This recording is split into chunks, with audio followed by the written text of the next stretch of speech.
और सूत्र बता रहे हैं भरद्वाज जी महाराज सुखी होने का।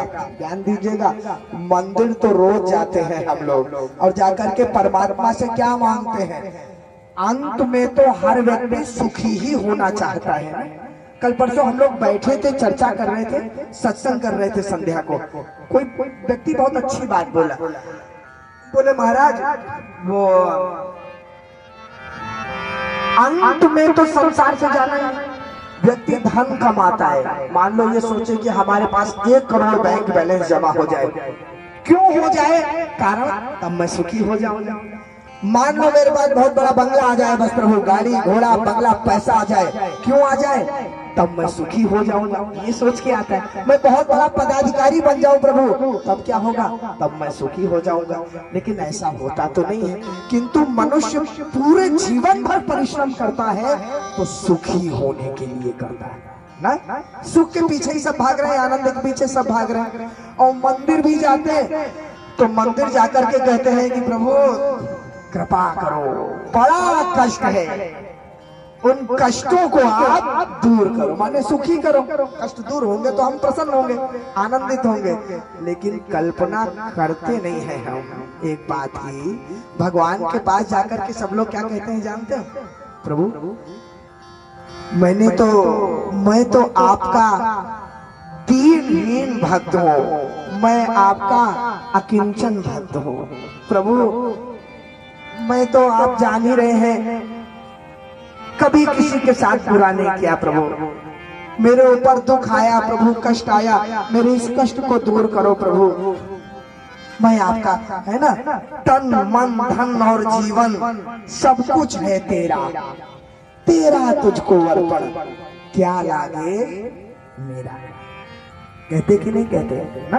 लेकिन जब उसी मंदिर के दान पात्र में दान भी चढ़ाते हैं ना, तो जो पर्स में सबसे फटा हुआ नोट होता है, लेकिन जो सबसे फटा हुआ नोट होगा वो चढ़ाएंगे। तेरा तुझको अर्पण, क्या लागे मेरा ना? अरे भैया, मनुष्य ये भूल जाता है कि छल कपट मनुष्य से करोगे तो हो सकता है वो ना समझ पाए। हर महात्मा से कर रहे हो और बातें बना रहे हो। आज तक मैंने किसी का बुरा नहीं किया। अरे एक दिन बैठना डायरी लेकर के और उसमें नोट करना, बचपन से लेकर जितनी जितनी बातें याद आए, कितने लोगों का बुरा किया होगा, कितने लोगों को अपशब्द कहा होगा, कितने लोगों से धोखा किया होगा। बनाना तो लिस्ट एक बार, कितने लोगों को कष्ट दिया होगा, और वो तो केवल इस जन्म की लिस्ट है। भगवान के पास तो आपकी जन्म जन्मांतर की लिस्ट पड़ी होगी। अब प्रभु मैंने तो कोई गलत नहीं किया, मेरे साथ क्यों हो रहा है? एक बात समझ लो, कभी सुखी नहीं हो पाओगे अगर भगवान के साथ छल करोगे, तो कपट करोगे। भगवान ने कहा है ना भैया, हमको पाना है तो सबसे बड़ा सूत्र निर्मल मन जन सो मोहे पावा, मोहे कपट छल क्षेत्र न भावा। अब तुम जाके भगवान को ही चूना लगा रहे हो, कैसे चलेगा? उन्हीं को मूर्ख समझ लिया तुमने। मनुष्य की प्रवृत्ति थोड़ा सा चर्चा करूंगा।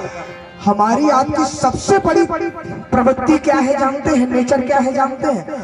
हम अपने आप को दुनिया का सबसे समझदार इंसान समझते हैं और हमारे अलावा दुनिया में सबको महामूर्ख समझते हैं। ये हर व्यक्ति की मनोदशा है कि अपने आप को तो समझेगा कि हम सब जानते हैं और सामने वाले को समझेगा कि ये कुछ नहीं जानता। 50 बातें झूठ बना देंगे, 50 बातें कर देंगे, हम सब जानते हैं। तो ठीक है, मनुष्य में ये हो सकता है, आप उसी में परमात्मा को भी खींच लो, उसी मनोवृत्ति में तो कैसे चलेगा कि परमात्मा भी कुछ नहीं जानते और हम सब जानते हैं? कैसे सुख मिलेगा? भरद्वाज जी महाराज यही सूत्र कह रहे हैं, प्रभु इस जीव को तो संसार में तभी सुख मिल सकता है जब कर्म पचन मन छाड़ी छल। कर्म से छल त्याग दो। भाई आप छल करोगे, मनुष्य समझ जाएगा इन्होंने छल किया, कपट किया हमारे साथ। वचन से छल करोगे तो भी एक बार मनुष्य समझ जाएगा कि हमसे झूठ बोल रहा है, बातें बना रहा है, ऐसा है नहीं जैसा कह रहा है। लेकिन मन से छल करोगे तो हो सकता है मनुष्य ना समझ पाए, लेकिन परमात्मा मन के छल को भी समझ लेते हैं, ये ध्यान रखना पड़ेगा।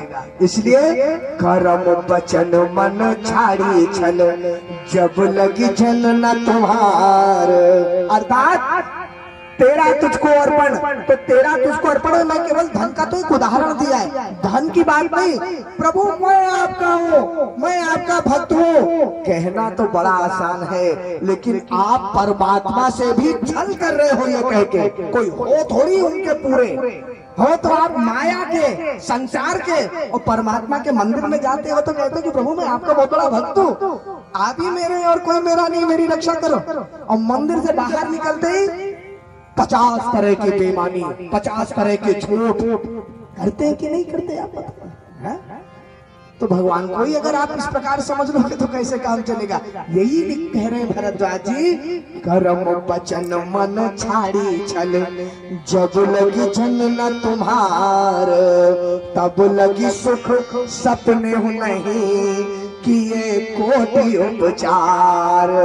तब तक सुख की प्राप्ति नहीं हो सकती इस संसार में, चाहे आप कितने भी उपाय लगा लें। देखिए तो सुख का उपाय